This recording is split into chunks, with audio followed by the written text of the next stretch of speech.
India का सबसे बड़ा इलेक्ट्रिक व्हीकल ब्रांड या इंडिया का सबसे बड़ा स्टार्टअप फेल क्यों? 1.5 लाख का स्कूटर खरीदने के बाद क्या आपको सिर्फ वेट और डिसरिस्पेक्ट मिलना चाहिए? Bhavish Aggarwal versus the public, क्यों ओला के शेयर्स कुछ ही तरह बिखर रहे हैं? आज की कहानी उन लोगों की है जिन्होंने टेक्नोलॉजी पर भरोसा किया लेकिन उन्हें मिला सिर्फ एक डस्टी ग्रेवयार्ड। सोचो एक सेकंड के लिए, तुमने अपनी मेहनत की कमाई से एक इलेक्ट्रिक स्कूटर खरीदा, फ्यूचर के लिए इन्वेस्ट किया, पोल्यूशन से बचने के लिए, पेट्रोल के दाम से बचने के लिए, और फिर एक दिन वो स्कूटर बंद हो गया। तुम सर्विस सेंटर गए, सर्विस सेंटर वालों ने बोला वेट करो। एक हफ्ते बाद गए, बोला अभी तक डायग्नोस नहीं हुआ। एक महीने बाद गए, बोलते हैं स्कूटर पड़ी है गैराज में। और सीईओ ट्विटर पे एक कॉमेडियन से लड़ रहे थे। यही है आज की कहानी, यही है ओला इलेक्ट्रिक की कहानी। पहले थोड़ी बैकग्राउंड लेते हैं क्योंकि ये सिर्फ एक फेलियर की स्टोरी नहीं है, ये एक ड्रीम के टूटने की कहानी है। भाविश अग्रवाल आईआईटी बॉम्बे से पढ़े हुए हैं, माइक्रोसॉफ्ट में जॉब किया, फिर 2011 में जॉब छोड़ दी और ओला कैब्स की शुरुआत की। ओला कैब्स उबर से इंडिया में जीत गया। एक अलग ही लेवल का एंटरप्रेन्योर था ये बंदा। फिर 2017 में उन्होंने सोचा अभी इलेक्ट्रिक व्हीकल का फ्यूचर है और लॉन्च किया ओला इलेक्ट्रिक। उनका विजन क्या था, सुनना चाहोगे? और स्क्रिप्ट को जारी रखने से पहले मैं आपको बोलना चाहता हूँ कि इस तरह से 3D एनिमेशन के साथ आप भी अपनी यूट्यूब की जर्नी स्टार्ट करना चाहते हो तो कमेंट में यस लिखिएगा। तो आगे चलते हैं। उनका कहना था हम इंडिया को EV capital of the world बनाएंगे। तमिलनाडु में बनाया ओला फ्यूचर फैक्ट्री, एशिया की सबसे बड़ी ईवी मैन्युफैक्चरिंग प्लांट। एक ऐसी जगह पे 10,000 स्कूटर्स रोज बनाना। 2021 में S1 Pro लॉन्च हुआ। देश भर में क्रेज था, लोग रात को जग के बुकिंग करते थे, सोशल मीडिया पे अनबॉक्सिंग वीडियोस वायरल हो रहे थे। 2023 आते आते ओला इलेक्ट्रिक इंडिया का नंबर 1 इलेक्ट्रिक स्कूटर ब्रांड बन गया। मार्केट शेयर 30% से ज्यादा। भाविश अग्रवाल को कवर मिलने लगे फोर्ब्स, टाइम्स, सब पे। सब ठीक लग रहा था, फिर कुछ हुआ। लोग कह रहे हैं कि जब तक प्रोडक्ट अच्छा था ओला इलेक्ट्रिक का जवाब नहीं था, लेकिन एक इलेक्ट्रिक स्कूटर सिर्फ हार्डवेयर नहीं होता, इसके साथ चाहिए after sale service, warranty support, service centres. और यहीं से शुरू हुई ओला की असली प्रॉब्लम। दिल्ली के मोदी नगर में एक सर्विस सेंटर है। पहले वहाँ एक फोर्ड डीलरशिप होती थी, अब वहाँ 500 से 600 ओला स्कूटर्स डस्टी अनरिपेयर्ड पड़े हैं।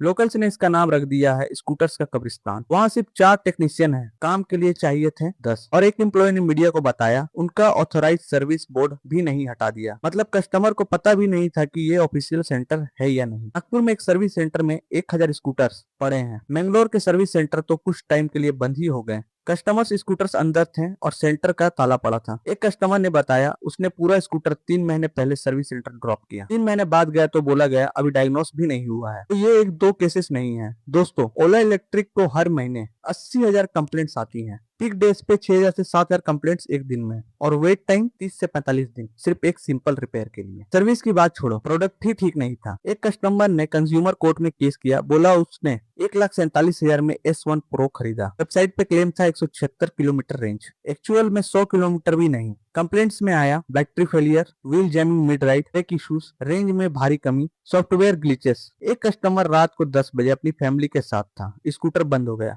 कस्टमर केयर नंबर डायल किया, नंबर इनवैलिड था। सोचो, एक 1.5 लाख का प्रोडक्ट और इमरजेंसी में कंपनी का नंबर काम नहीं करता। ये तो अलग ही लेवल का स्कैंडल है। एक कस्टमर ने बताया उसने स्कूटर शादी से पहले खरीदा था, अब उसके बच्चे भी हैं, लेकिन आरसी सर्टिफिकेट अभी तक नहीं आई। बिना आरसी के स्कूटर चलाओ तो पुलिस पकड़ सकती है। ये एक दो केसेस नहीं है, हजारों कस्टमर की यही कहानी है। इतनी सारी कंप्लेंट्स देख के फाइनली सेंट्रल गवर्नमेंट को उठना पड़ा। CCPA, central consumer protection authority ने ओला इलेक्ट्रिक को 100 काउचेस नोटिस भेजा। नोटिस में लिखा था कि ओला इलेक्ट्रिक वायलेंट कर रही है कंज्यूमर प्रोटेक्शन एक्ट 2019 के कई प्रोविजंस। मिसलीडिंग एडवर्टाइजमेंट्स, जो प्रोडक्ट में था वो एडवर्टाइज नहीं किया गया। Unfair trade practices, deficiency in services. National consumer helpline को सितंबर 2023 से अगस्त 2024 के बीच आए 10,644 कंप्लेंट्स। इनमें से 3,389 कंप्लेंट्स सर्विस डिले के बारे में, 1,899 complaints delivery delay, 1,459 complaints promised services जो मिली ही नहीं। और क्या कंप्लेंट्स थे सीसीपीए नोटिस में? Manufacturing defects, second hand vehicles बेच दिए एज अ न्यू,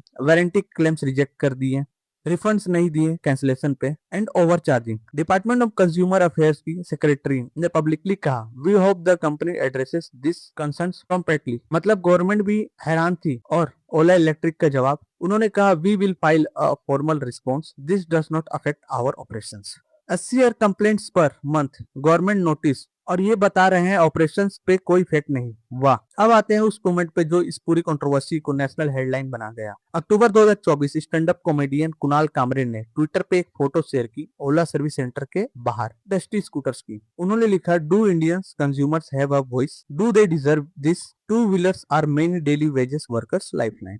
अब एक नॉर्मल सीईओ क्या करता? अपोलोजाइज करता, प्लान बताता, एक्शन लेता। भाविश अग्रवाल ने क्या किया? उन्होंने बहुत ही रूडली उन्हें रिप्लाई किया और ये फिर नेशनल कंट्रोवर्सी बन गई। अब बात करते हैं उन लोगों की जो सिर्फ स्कूटर कस्टमर्स नहीं थे, जो इन्वेस्टर्स थे। अगस्त 2024 में ओला इलेक्ट्रिक का आईपीओ आया। इशूज प्राइस 76 रुपए पर शेयर। आईपीओ के पहले हफ्ते में शेयर्स 157 तक पहुंचे, ऑलमोस्ट डबल। हाइप था, एक्साइटमेंट था, फोमो था। और फिर ग्रेविटी ने काम किया। कंप्लेंट्स की खबर फैली, सीसीपीए नोटिस आया, कामरा कंट्रोवर्सी आई, सेल्स गिरने लगे। अक्टूबर 2024 76 रुपए से नीचे और फिर नीचे और नीचे। 2025 का एक वक्त आया, शेयर्स 22 रुपए तक पहुंचे। आईपीओ प्राइस का सिर्फ 29%, 57,000 करोड़ का मार्केट कैप हवा में। और फाइनेंशियली कंपनी का हाल, नेट लॉस 487 करोड़ एक क्वार्टर में। रेवेन्यू 55% गिरा एक साल में। डिलीवरीज 61% गिरी, 84,000 यूनिट से सिर्फ 32,000 यूनिट। मार्केट शेयर 3% से गिर के 6% तक। कब? 2024 में जो कंपनी 50% मार्केट शेयर रखती थी, 2026 में 5% पोजीशन पे है। टीवीएस, बजाज, हीरो, एथर सब ने ओवरटेक कर लिया। मेजर इन्वेस्टर्स भी निकलने लगे। Z47 स्टेक पूरा सेल कर दिया। टाइगर ग्लोबल स्टेक रिड्यूस किया। सॉफ्ट बैंक 2.15% स्टेक बेचा। जब अंदर के लोग निकल रहे हैं तो बाहर वालों के लिए वार्निंग साइन होता है। गोल्डमैन सच और सिटी जैसी ब्रोकरेज ने डाउनग्रेड कर दिया। एमके ग्लोबल ने तो सेल रेटिंग दे दी और लिखा, turn around will be difficult and prolonged. एक एनालिस्ट ने सर्वाइवल डाउट्स का भी जिक्र किया। यही होता है जब ऑपरेशंस फेल हो, जब कस्टमर ट्रस्ट टूटता है, जब सीईओ का एनर्जी कंप्लेंट सॉल्व करने की जगह ट्विटर फाइट्स में जाता है। अब बात करते हैं उस इंसान की जो सबके सेंटर में है, भाविश अग्रवाल। मैं यहाँ उन्हें विलेन नहीं बोल रहा, क्योंकि ये एक कॉम्प्लेक्स इंसान है। एक तरफ आईआईटी बॉम्बे, माइक्रोसॉफ्ट, ओला कैब्स बनाया, इंडिया में ईवी रेवोल्यूशन की कोशिश की, फ्यूचर फैक्ट्री बनाया, जेन्युइनली एशिया की सबसे बड़ी ईवी प्लांट। विजन था, एम्बिशन था। लेकिन दूसरी तरफ कुछ पैटर्न्स है जो कंसर्निंग है। जब कंप्लेंट्स आई, उन्होंने पहले रिएक्शन में कामरा को पेड बोला, कस्टमर की बात नहीं की, ट्रांसपेरेंट प्लान नहीं दिए। कंपनी ने प्रॉमिस किया 176 kilometre range, fast service, warranty support. Execution काफी पीछे रही और फर्क बहुत ज्यादा था। ट्विटर पे कॉन्फिडेंट, एग्रेसिव, विजनरी दिखाना और अंदर 80,000 कंप्लेंट्स पर मंथ। ये गैप डेंजरस होता है क्योंकि इन्वेस्टर्स और पब्लिक दोनों देख रहे हैं। कुछ लोग कंपेयर करते हैं उन्हें इलोन मस्क से, एग्रेसिव, मीडिया ग्रैबिंग। लेकिन फर्क ये है, मस्क की कंपनी डिलीवर भी करती है, टेस्ला, स्पेस एक्स रिजल्ट आते हैं। भविष्य के लिए अभी तक रिजल्ट आने बाकी है। क्या वो रिकवर करेंगे? क्या ओला इलेक्ट्रिक वापस आ सकती है? शायद। कंपनी ने कुछ स्टेप्स उठाए हैं, न्यू टीम बनाई सर्विस के लिए, जेन 3 स्कूटर्स लाए। लेकिन ट्रस्ट एक बार टूटता है तो रिबिल्ड करना बहुत मुश्किल होता है। और वो ट्रस्ट कस्टमर्स का, इन्वेस्टर्स का, पब्लिक का टूट चुका है। और ये डॉक्यूमेंट्री यहीं पे खत्म होती है। अगर वीडियो आपको पसंद आई तो वीडियो को लाइक, कमेंट और सब्सक्राइब जरूर करना। Thank you.